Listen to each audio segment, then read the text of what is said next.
Welcome to the Naked Truth Uncut. with yours truly, Miss Mo. And it's your boy King Leo. Here is where we will share our experiences with life, heartache, pain, suffering, sorrow, defeat, and loss. Not only will we expose our darkness, but we will introduce to you the light through our faith in the God that overruled it all.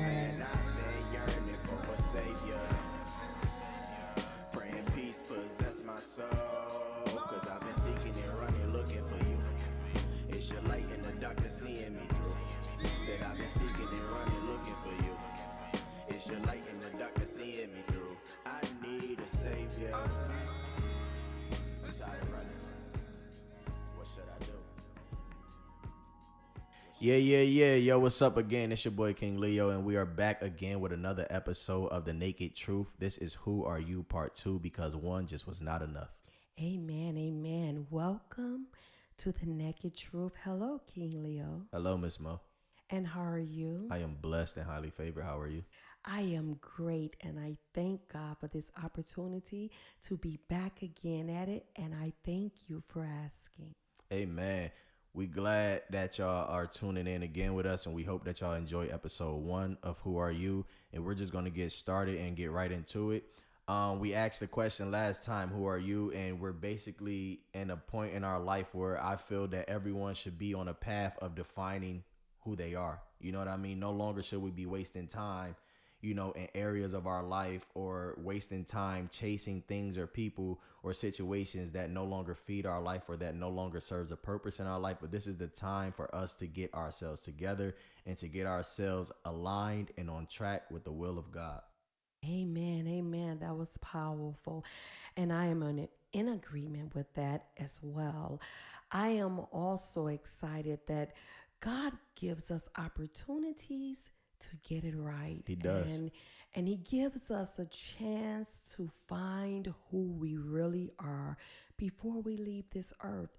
And unfortunately, a lot of people don't take advantage of that because sometimes they're too lost in the files, meaning lost in their pain, sufferings, losses, and somehow they didn't have the courage to pull themselves through. That's powerful, talking about being lost, because as you stated, a lot of times in life, we don't take that opportunity, even if it's far beyond finding ourselves, if it's finding our purpose, you know what I mean? If it's actually taking a risk with our life or taking a chance and believing in ourselves. A lot of times we don't take advantage of those opportunities because, as you stated, we are lost, and we are lost in all the wrong things. And so I encourage anyone that's listening to this now is to get yourself into a place to where you matter, to where you take care of yourself, you love yourself, you appreciate yourself, and you do what's best for you at the end of the day. Because at the end of the day, if you think about it, people will always live their life according to how they want to live their life, and they will always go forward in their life, and they will always choose themselves at the end of the day. And this is what we need to do with ourselves as well. We need to start choosing ourselves, and we need to start seeing the value and the importance in our own life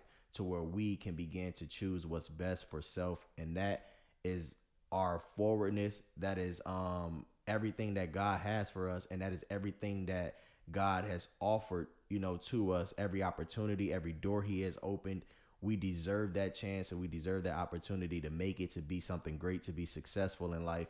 Let's stop finding ourselves being lost in all the wrong things and stuck too. Amen. A lot of times we are stuck. Amen. That is so true.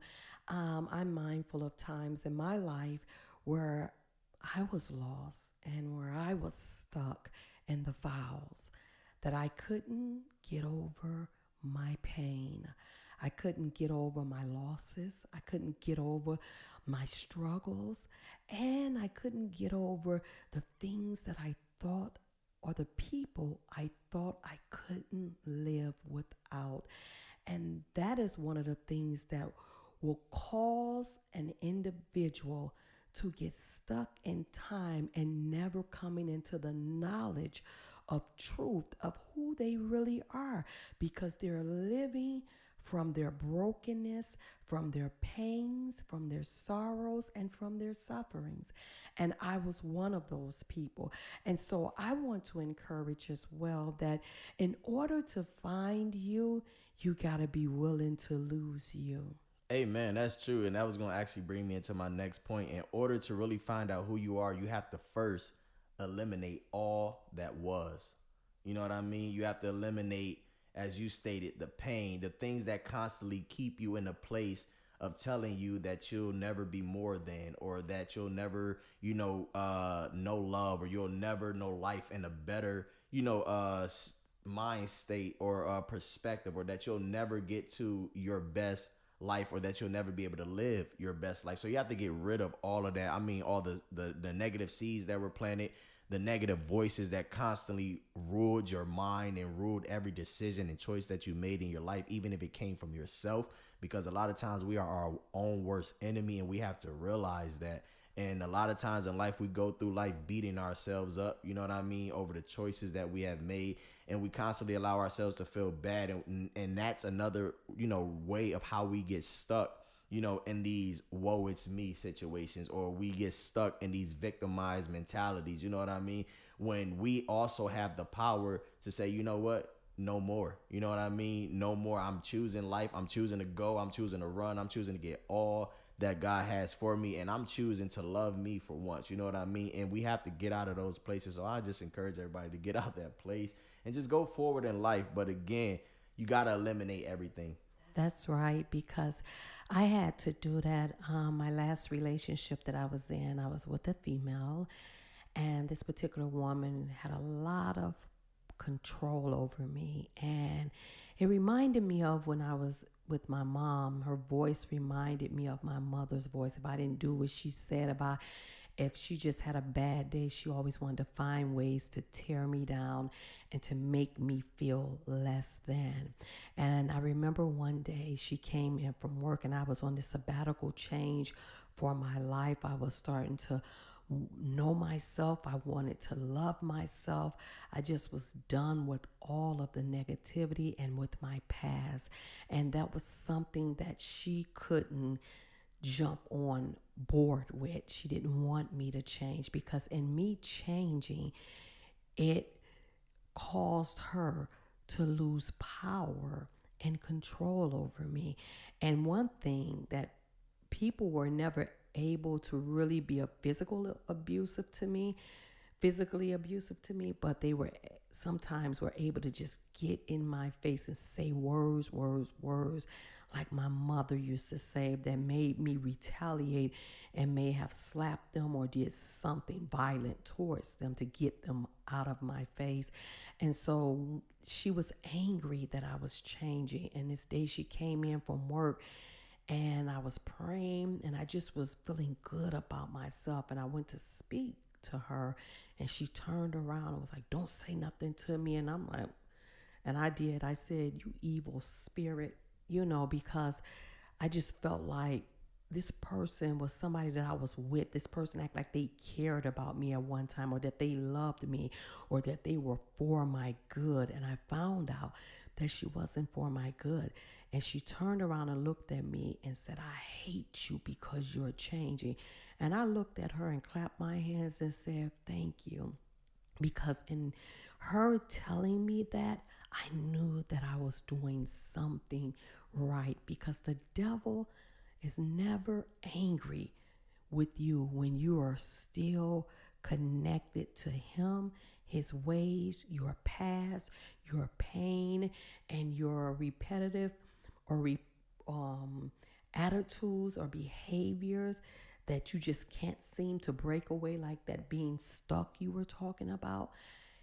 I knew that I was doing something right. So I was so happy when she told me that, or when she said that to me, that I wasn't going to stop because she was angry.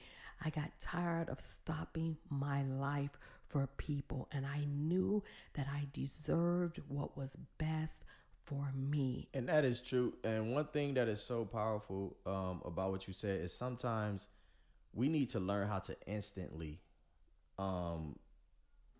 do away with what's being said or what's trying to be planted in our lives. Too many times we hold on to that for years and for years, you know what I mean? And these things, they constantly ruin our life, and they constantly play over and over and over in our heads like a broken record. But what was so powerful about that moment is that you instantly spoke to it. Some of us are holding on to it far too long, and we are wondering why our life is the same, or why our life has not changed, or why our mindset have not changed, you know what I mean? Or why we constantly find ourselves dealing with the same spirit in just a different face, a different name, a different form, a different state, a different body type, whatever it is. We find ourselves dealing with these because we don't know how to instantly let that thing go. And what we do as people a lot of times is we hoard things. And a lot of times we're not hoarding the best things. Sometimes we're hoarding all the negative things that somebody said, rather than hoarding the positive things, you know what I mean, that someone has said to us, or that we even said to ourselves. But I just want to say, get into a place to where you instantly negate that, and you say, no, that's not me. That's not who I am. You know what I mean? That's not what my life will turn out to be, and begin to instantly speak life. Because once you let that get planted deep into your soil of your soul, it starts to take root, and then you just see life. It just starts to happen, and you start to attract all the wrong things, relationships, people, just opportunities, is everything. But instantly get away from that. And that was so powerful about that. And that's what I really loved about that. Amen. I really, really, really, really enjoyed this conversation. I wanted to talk about how it is important that we are careful what we allow to label us, who we allow to label us. I'm a person now in life, I'm not big on labels. If it says family, that doesn't mean anything to me, because I believe that actions speaks louder than words. Say that again and again Actions and again. speaks louder than words, because you'll begin labeling yourselves as a nobody, a loser, unworthy, doomed and destined for all sorts of madness. And as I spoke about that moment with my mom, it took me a long time to get away from that voice. There were times that I would walk to school or to the store, and that voice will be playing over and over in my head till I couldn't even lift my head up. And those that remember me back in the project days, they'll tell you I used to walk with a hump, like my head hanging down sometimes, because I was down.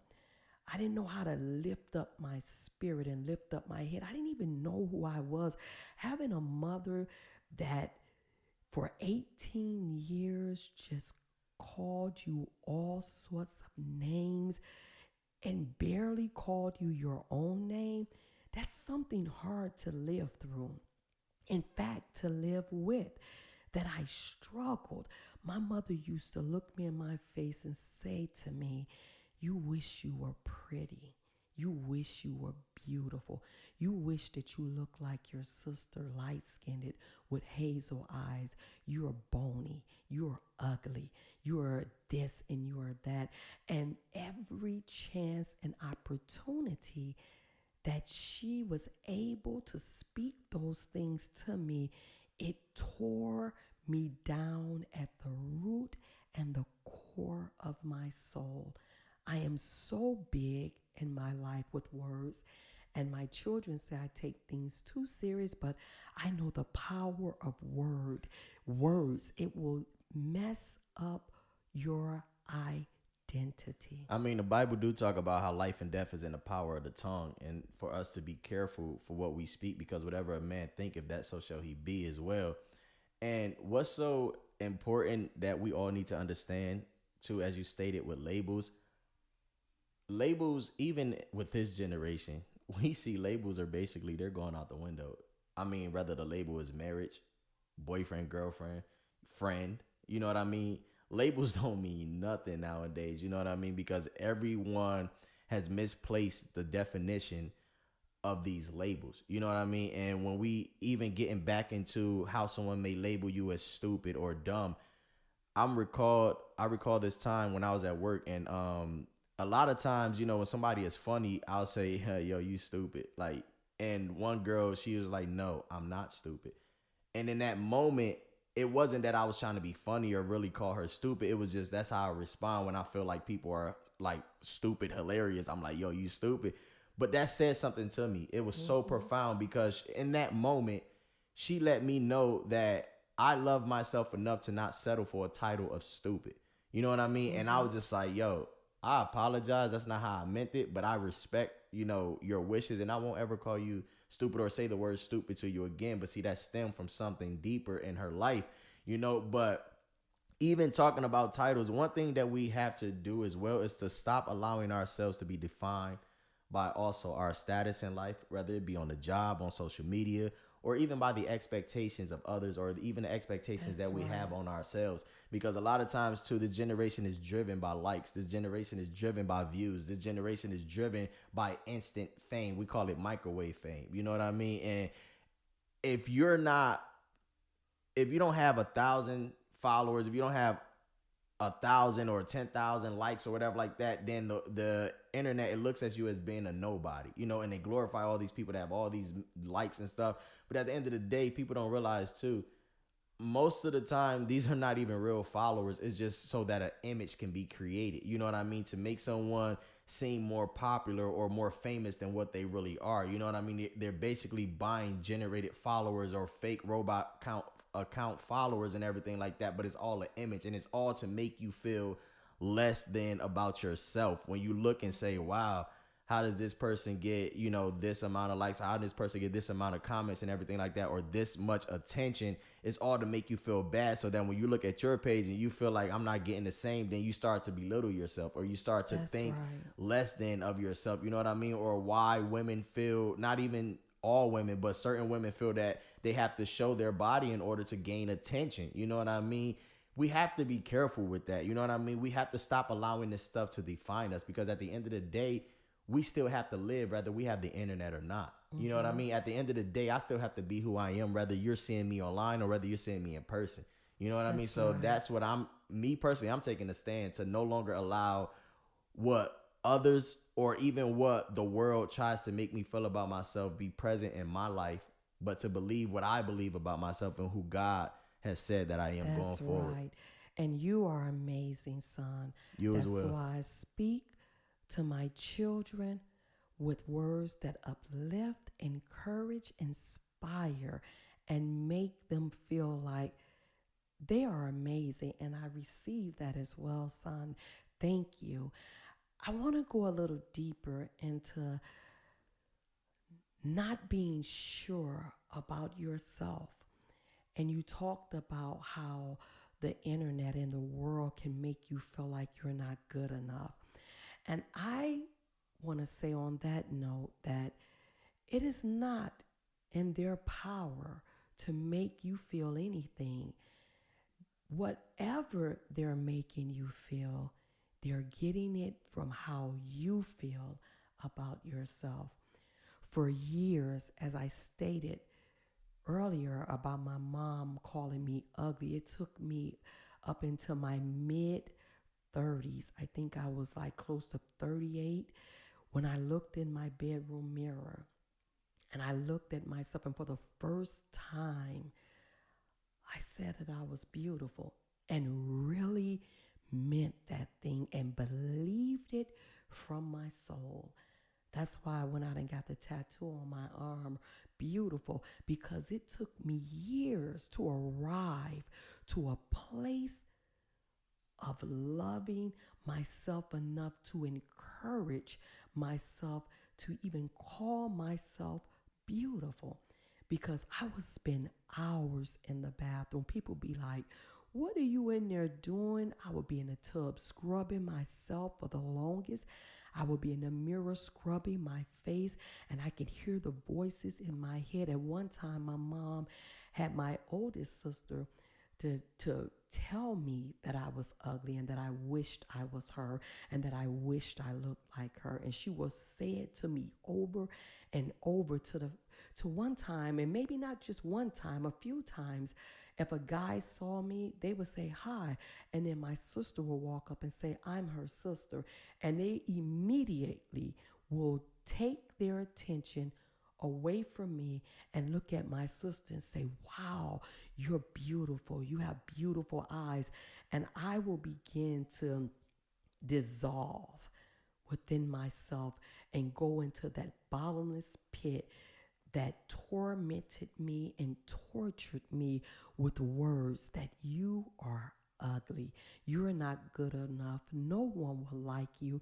He didn't even think that you were pretty. Look, he just praised your sister right in front of you. You will never get that type of attention. I struggled with that for years. And I don't believe that my sister meant that wholeheartedly. We were so afraid of our mother that whatever she said do, we did it. And it didn't matter how we hurt each other. We just didn't want to get beat. And it's something that I never saw my mother love herself. I never saw my mother choose herself. And I never saw my mother say anything good about herself. So the apple didn't fall too far from the tree. And like I said, it takes God and the power of Jesus to bring you into a place where you begin to love yourself and everything about you, including your flaws, and that God will teach you about the beauty of who you really are. That's true. You know, you said something earlier that stuck with me when you said that it's really not other people's power to determine who you are. And what I want to say to that is that a lot of times we freely give them that power, because one thing we have to realize in life is that people will only do what you allow them to do. And with that being said, I just want to try something. I want us all to take a moment right now and really ask ourselves, who are we? Who are you? Who am I? Like, and when you ask yourself that question, I want you to realize that it's up to you to define that. It's up to you to answer that. Don't let anyone else put their 2 cents in on that. When you literally sit there and ask yourself this question, who am I? You got to say, I am choosing to define myself right now. Again, don't get so caught up in status of life, the status of your life, or none of that. How much money you got in the bank. It ain't about none of that. Look within yourself and really begin to see your value, to see your worth. You know what I mean? To see the love that's within you. Because one thing we have to realize is that we need to stop looking outside of ourselves for things that we feel that we need.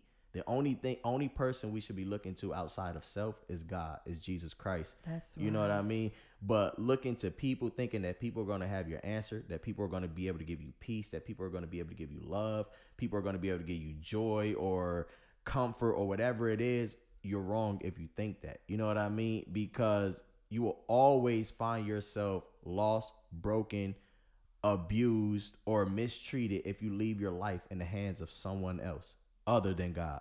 That's right. That's right. I am love. I am beautiful. I am strong. I am power. I am fierce. And I am unstoppable. Amen. Because I believe that the voice God gave me for me is to push me always into my higher self, that I will not ever think anything less than about me again. And I didn't arrive to this place overnight. It took a lot of dying, a lot of surrendering, a lot of sacrificing. It's a process. A lot of believing, and a lot of trusting in God and in the ability that He has given to me to carry out. Yep. And another thing is, the best way for us to find out who we are is to be in a place of aloneness. And I know some people going to think I'm crazy for saying that, because we hate to be alone. Nobody wants to be single. Everybody want to be booed up. You know what I mean? Like LMA. It's like, nah, but everybody want to be booed up. Everybody want to have somebody just to say that they have somebody. And that right there, I used to always tell myself, I don't ever want to just find myself in a relationship just because everybody else is in a relationship. That's But right. I found myself, trying to be in that place. You know what I mean? But I know that all along it really didn't work for me because again, I felt that it had to come from a genuine place. But again, the best way to find out who we are is to be in that place of aloneness. And that's something that we all hate and that we struggle with is being alone. But one thing we have to realize and we have to see the value in it. We have to realize that there is no danger in being by yourself, but it is very rewarding. And the reason why I say it's rewarding and it's not dangerous to be by yourself is because when you sit by yourself, you get to learn so much about yourself that you could not learn with someone else in the picture. That's right. Because you got to worry about somebody else. You got to worry about somebody else's feelings, emotions, that where you start to neglect yourself. You know what I mean? And I'm not saying you can't be in a relationship and still, you know what I mean, work on yourself or notice things about yourself. That's called being in a healthy relationship. But when a lot of times we find ourselves in broken situations and broken That's relationships, you know what I mean, to where we are connecting. One thing we have to realize, we are a mirror to what it is that we attract in our life. That's right. And as long as we are broken and we attract broken people, two broken people can't heal each other. You know what I That's mean? right. Two painful people, two lost people can't heal each other. You know what I mean? You have to allow yourself to be in that place so that, as I always say, I would rather be a blessing than a burden to someone. You know what I mean? I don't want to be in somebody's life and be a burden. I want it to be a joyful time. You know what I mean? And what does that require? That requires me being alone by myself, being with just me and God, learning who I am, who I am as the man of God. You know what I mean? That he has called me to be, so that I can learn myself in such a way to when I do, get married and God send me my wife, because I'm not looking for no in between or anything like that. I'm looking for the real deal, cause at this point in my life, you know what I'm saying? But I'm just saying, like, when God sends her, that I can be ready and I can be prepared, for that. So yes, it may suck sometimes, and I'm not saying it's an easy process, but we have to trust the process. But you have to be willing to be alone in order to truly get to know self. That is so true. That is so true, because you get who you are. And that's something I had to learn along the way. I asked God one time, how come it seems like my life is on repeat? And he said, because until everything is healed, restored, renewed, and revived in you, you're going to keep on living the exact same life with the same spirits, but with a different face, name, and zip code. And that really blew my mind, because sometimes we're running from life and running from ourselves, and we're running right back into the same image of who we really are. We're running right back into places, into people that keeps pointing at the issues in you. And that's why I love when you said, son, that we need to spend time alone. And a lot of times we're afraid to spend time alone. It's because we are afraid of the spirit of rejection. And rejection plays a huge role in your identity. Because not being or feeling wanted can also give you confusing thoughts and doubts about yourself. And that was one of my main issues, was being alone with me, because I was afraid of being in the midst of all of my pain, struggles, addictions, and sufferings, that I thought it was best for me to stay running or stay on the run than to sit down and deal with me. God wanted a long time ago to bring me into the knowledge of my true being, but I was so afraid of facing her, because all I've ever known was the broken, abused, misguided, mistreated, and hellish Monique. That's true. I'll say two things to wrap it up on my part. But one thing that is so true is that Let me say one thing before you say something. Not knowing your worth or value makes you settle for wrong things. Things that will keep you from opportunities to think and become more. You're not more because of the person that you're with. You are more because of the person that you're choosing to stay within yourself. And the only way the people in your life that you think are causing you turmoil and hell will disappear is when that part of yourself is healed within you. and that brings me back to my point. I just remembered it because I did forget it. But Amen. I got you. whatever you don't deal with will always deal with you. So when you said that a lot of times we're running, that is so true. We're running because we are in a place to where I'm not trying to deal with that right now. You know what I mean? Not realizing that if we just allow ourselves to actually deal with it, to be healed, to be broken, to be delivered, and to be set free from that thing, that and everything that we do and going forward, everything that we choose, everybody that we choose, every opportunity that we choose, it will be so much better than what we have always been accustomed to in our life. And that's the second thing. A lot of times we get so comfortable in places, or we get so comfortable with this is who I am, or I'll never change, or I'll always be this way, or you know what I mean? You just got to accept me, or it's my way or the highway. No, let's break all of that and let's allow ourselves to be something that we have never ever been before in our lives. You know what I mean? And that's healed. That's whole. You know what I mean? That's restored. That's having so much faith and so much belief in God and in self, you know, to know that we are worth it. You know what I mean? That life can get better. You know what I mean? That we can have more than what we have always been accustomed to in our life.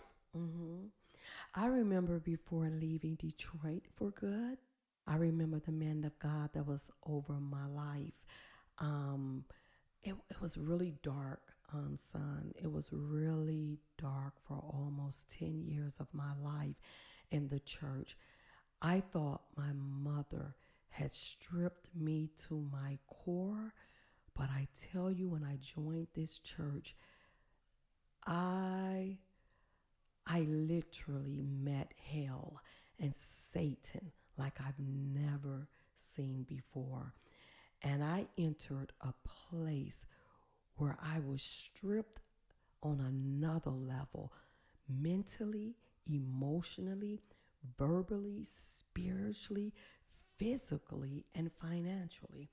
I mean, this place, whatever piece of crumb I had left in me and from leaving my mother, or what, let me take that back, whatever burdens and struggles and weights that I had leaving my mom's house, when I joined this church, oh my God, it it was straight from hell. And this place, you were stripped from your dreams, your goals. I was in college when I joined this church, and I was told that God didn't want me in college. I was stripped from hairdos, from the clothes that I like to wear, the things that I like to do. And I know when you give your life over to the Lord, there are some things that God is calling you into straight newness. But this place, they had power and control. And I'm going to speak from my experience, because there's a lot of us out there that experience some things from this same place. But I tell you, the man of God tore my soul into pieces, that I was literally roaming this earth without a clue as to who I was, where I was going, and what it is I was supposed to be doing. This man's voice spoke, and I thought my mom's voice was the beginning of my destruction. But his voice took me into a deeper level of hell, that he called me out my name. He physically abused me. He did some things that it's more to talk about in these podcasts. And like I said, this is called The Naked Truth Uncut, because a lot of times we are living and dwelling in some dark places that will prohibit us from finding our true selves. And these people are brought to your life because of the things that you fail to forgive, release, and let go. And like I said, in leaving Detroit, this same man told me that I will always be a lesbian, that I will struggle, that me and my children will suffer, nothing good will come to my life, and that I needed him in order to be blessed. And I remember turning around looking at him, and here's another time where courage sprung up in my soul. And I said to him, you're going to look up one day and you're going to hear that I made it, and that me and my children are blessed, and that I am no longer or will no longer be a lesbian, and I'm not going to hell. And he laughed in my face, and the Lord had me to say some things back to him that will happen in his life. And it happened just as well as what I said to him that wouldn't happen in my life. It didn't happen. I went through some things after I left Detroit. But I tell you, if you hold on to what is being said to you and what is being done to you, you will never embrace the real you, because you will always live and operate from the broken you that chose to believe what was said about you. Hey man, that was deep. As we wrap this up, I just want to encourage everybody that has taken time out of their day to listen to our podcast and this episode, part 2 of Who Are You, to get into a place, as I stated earlier, where you are just with you and God, and begin to allow yourself that opportunity to find out who you are, because the person that you are, this world is waiting on it. They need you. Someone needs your story, your testimony, your strength, your courage, and they need what you have to offer on the inside that comes only through God and Jesus Christ. Be blessed, y'all, and have a great one. This is The Naked Truth Uncut. Amen. God bless. And I also want to leave you with this question. How much are you willing to let go in order to find you? Who are you? I need a savior. I've been reaching, I've been searching for a savior. Someone to come save my soul. I need a savior. Sleepless nights, man, I've been yearning for a savior. Praying peace possess my soul, cause I've been seeking and running looking for you. It's your light in the darkness seeing me through. Said I've been seeking and running looking for you. It's your light in the darkness seeing me through. I need a savior.